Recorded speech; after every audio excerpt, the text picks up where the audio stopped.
we're going to get started with the Unit 1, Lesson 2 notes.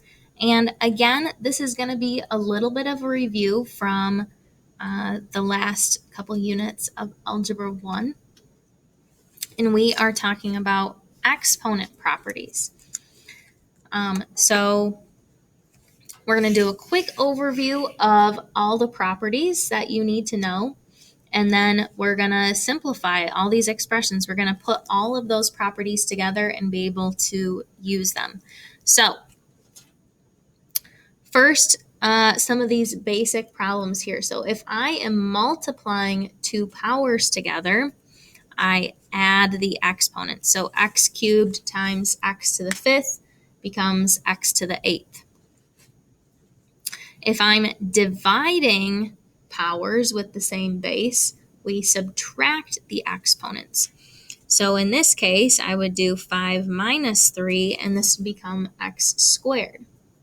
Now, let's look at the next one here. Still a division problem, except this time there are more x's on the bottom of the fraction. So this would become 1 over x squared. Anything to the power of 0 is 1. Anything to the power of 0 is 1. What do I do when I have a negative exponent? Negative exponents, we flip. So x to the negative 3rd is the same thing as 1 over x cubed. Now, if it's already on the bottom and it has a negative exponent, we flip it to the top to make it positive. Next one, if I raise a power to another power, we multiply the exponent. So this would be 3 times 5, so x to the 15th. And then anything to the power of 1 is itself. Anything to the power of 1 is itself. And these properties right here, guys, they have to be memorized. You have to know what they are. What do we do when we multiply powers together? What do we do when we divide? What do we do with a negative exponent? That's the stuff. Those are the building blocks for the rest of these. So if you haven't committed all of these to memory yet, this is something that you need to study and really look over time and again to make sure that you know, okay, what do I do when I'm multiplying powers together? What do I do when I'm dividing powers? And so on. All right, so let's do some examples here.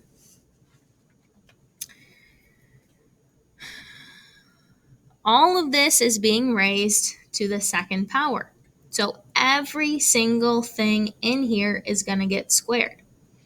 And these are all powers that are getting raised to the second power, and they all have an exponent of 1.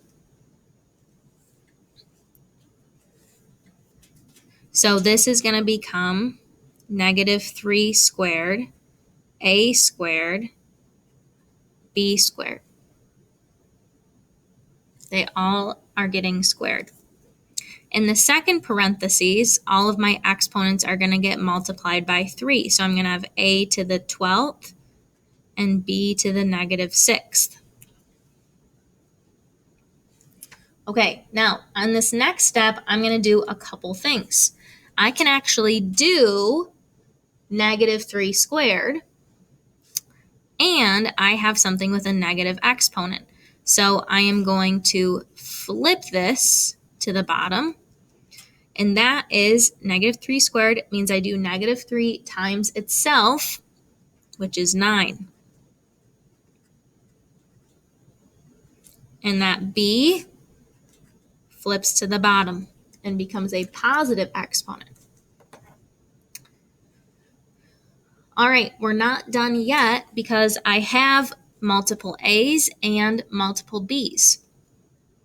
So again, this goes back to, do you know the properties? What do I do when I'm multiplying like bases together? Well, I add the exponent. So a squared times a to the 12th, right? These are all being multiplied together. Gives me a to the 14th.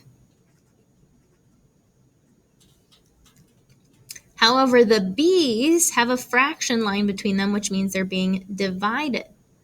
So that means I subtract. Now, are there more b's on the top or on the bottom? There are more on the bottom, so 6 minus 2, I'm going to have b to the 4th on the bottom there.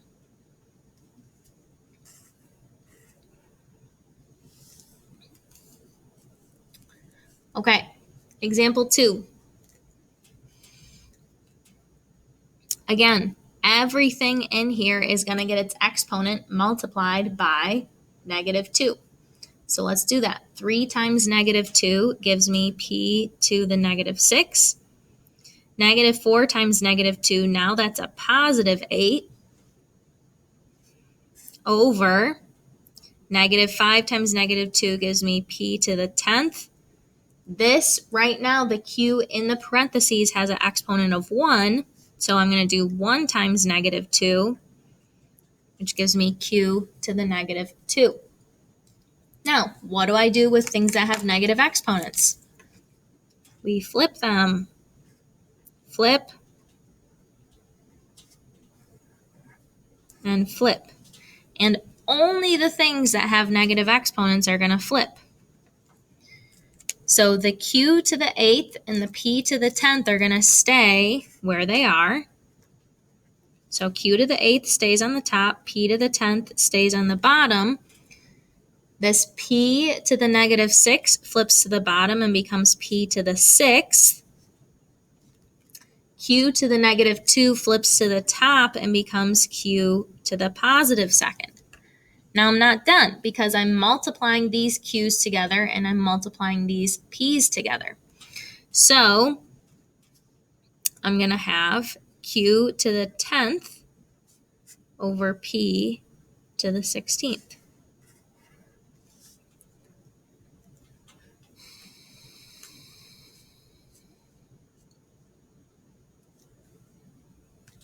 All right, next one. I'm going to deal with this negative exponent here. That needs to flip. Also, z to the 0, anything to the power of 0 is just 1. So that leaves me on top with 4y squared over that x cubed gets flipped to the bottom. Then I have x to the 6th, y to the 7th, and I could write times 1, but I don't need to write times 1. So I'm just going to basically get rid of that z to the 0. It's not needed. All right, I'm not done because I have x's I can combine and I have y's. So the x's are being multiplied. So that gives me x to the 9th. The y's are being divided. So that means I'm going to subtract. I have more on the bottom. So that's where they're going to end up. So that would be my final answer there. Okay. I would like you to try these bottom 3 problems on your own. So pause the video, go through and try these on your own and really actually give it a good shot. Okay, then when you're done giving them a try, come back and I will go through the problems, but I'd like you to give them a try on your own first, best that you can. We'll see you in a few minutes. All right, let's go through these 3 problems real quick. So I did the first step on number 1, where I multiplied all of the exponents, which right now are 1s, by negative 3, and then I multiplied these exponents by 2. Now, since all of these have negative exponents, they are all going to get flipped to the denominator. So that's going to give me a to the 10th and b to the 12th over negative 2 cubed, a cubed, b cubed. All right, now I am dividing these powers. I'm going to have a to the 7th on the top and b to the 9th on the top. And negative 2 cubed is negative 8. So that would be your final answer there. Okay, number 2. I'm going to multiply all these exponents by 3. So I'm going to do that real quick.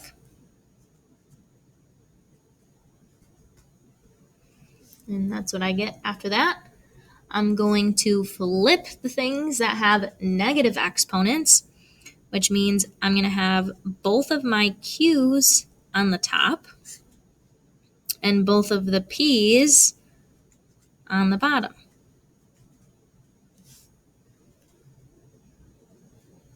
And then I can combine the Q's and combine the P's. So that gives me Q to the 30th over P to the 21st.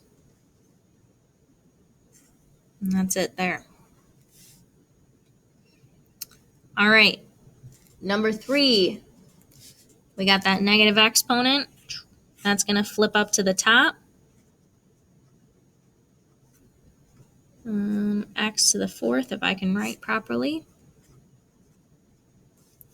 Now I can combine my x's together. So I'm going to have 9x to the 12th. My y's, those are being divided. I technically have 1 on the top and 3 on the bottom, which means I'm going to be left with 2 on the bottom. And that's it for that one. All right, hopefully you did okay with these ones. Again, make sure you come in with some questions and you're ready to practice when we see you next time.